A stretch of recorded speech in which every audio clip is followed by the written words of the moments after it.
alaykum, hurmatli obunachilar. Sizlar bilan bugun Texno Sirlar kanali. Bugungi videoroligimizda biz sizlarga PES 2017 ni transferlarni 2022 qilish haqida videorolik bo'ladi. Bu Liboy patchdaga tushaveradi. Aniqroq Nespil va Elzorni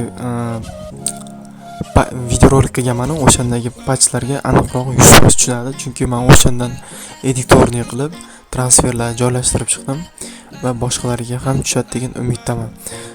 Xullas do'stlar, bu dasturchani bizning Telegram kanalimiz Texno Sirlar kanalida yuklab olishingiz mumkin. Kanalda bo'lmasa o'rnatish videoroligini boshladik do'stlar. Xullas do'stlar, mana shu arxivni skachet qilib olamiz va izolyatsiya qilamiz.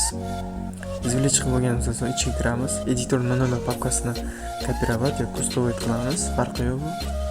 Keyin dokumentga o'tamiz. Chap tarafdagi Konami papkasiga o'tamiz. Bu joyda keyin PES 2017 papkasiga kiramiz, save ga kiramiz va bu joyga reselect qilamiz. Ustiga bir marta tashlaymiz va bo'ldi. Do'stlar, endi nimalar o'zgarganini ko'rishingiz mumkin. Marhamat, tomosha qiling.